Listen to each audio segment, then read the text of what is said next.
Assalamualaikum warahmatullahi wabarakatuh. Perkenalkan, nama Ibu Ane Yulia Ivanka. Kalian bisa panggil Ibu Ane. Apa kabar semuanya? Ibu harap kalian dalam keadaan sehat dan penuh semangat ya.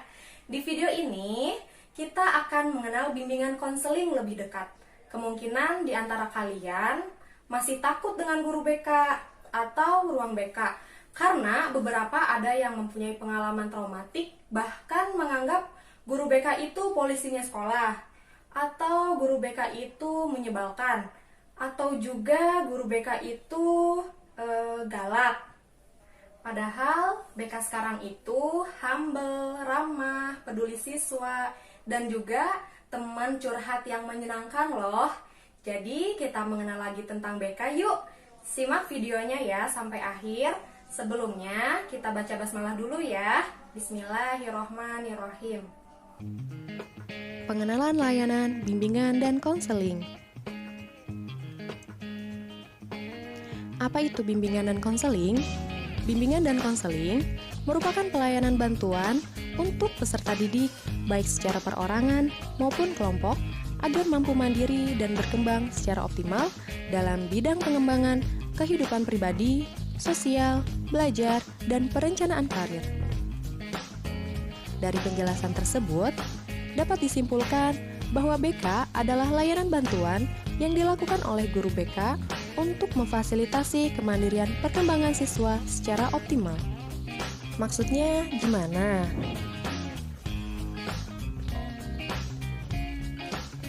Oke, jadi gini nih, contohnya, kalian bingung setelah lulus mau kemana?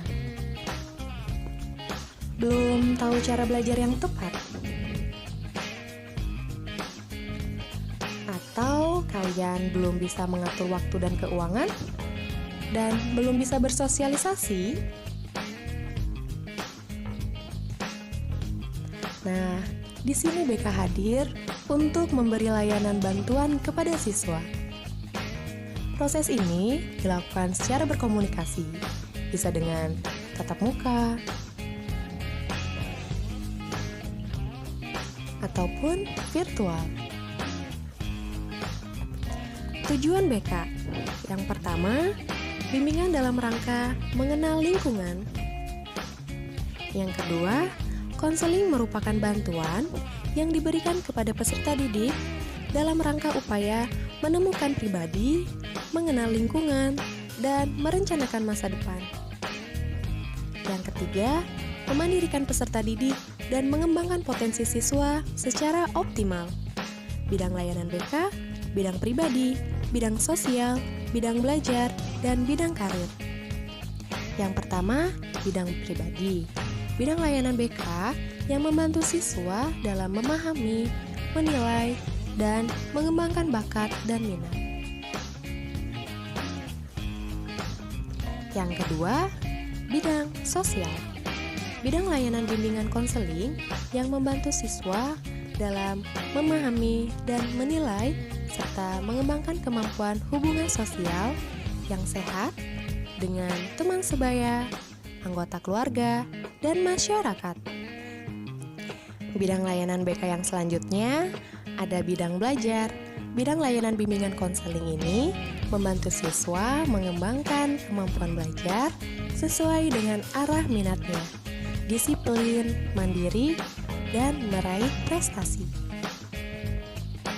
Bidang layanan bimbingan konseling yang terakhir ada bidang karir. Nah, bidang layanan bimbingan konseling ini membantu siswa dalam memahami dan menilai informasi, serta memilih dan mengambil keputusan arah karir secara jelas. Adapun fungsi bimbingan konseling.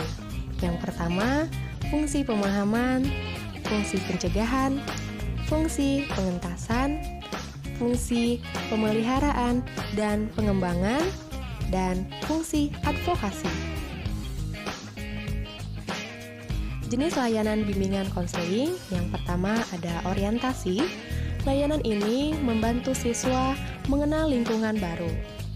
Yang kedua, informasi. Layanan ini membantu siswa untuk memahami dan menerima informasi mengenai diri, sosial, belajar, karir, dan pendidikan selanjutnya. Yang ketiga, ada penempatan dan penyaluran.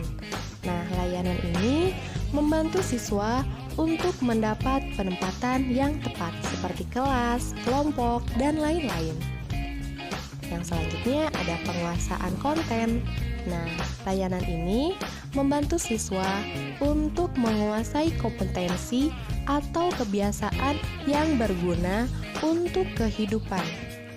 Yang selanjutnya ada konseling individu.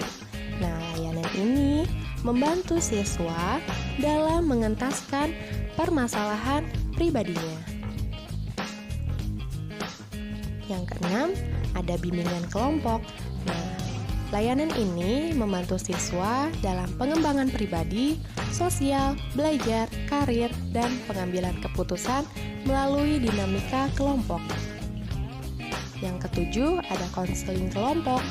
Layanan ini membantu siswa dalam pembahasan dan pengentasan masalah pribadi melalui dinamika kelompok. Selanjutnya ada konsultasi. Nah, layanan ini merupakan layanan membantu peserta didik atau pihak lain dalam memperoleh wawasan dan pemahaman. Yang terakhir, ada mediasi.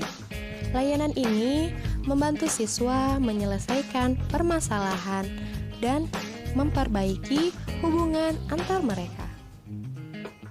Asas-asas konseling meliputi kerahasiaan, kesukarelaan, keterbukaan, kekinian, kemandirian, kegiatan, kedinamisan, keterpaduan, kenormatifan, keahlian, alih tangan, dan Tuhuri Handayani. Oke, kami tim BK siap menjadi sahabat kalian. Jika ada pertanyaan, silakan menghubungi guru BK. Terima kasih. Assalamualaikum warahmatullahi wabarakatuh.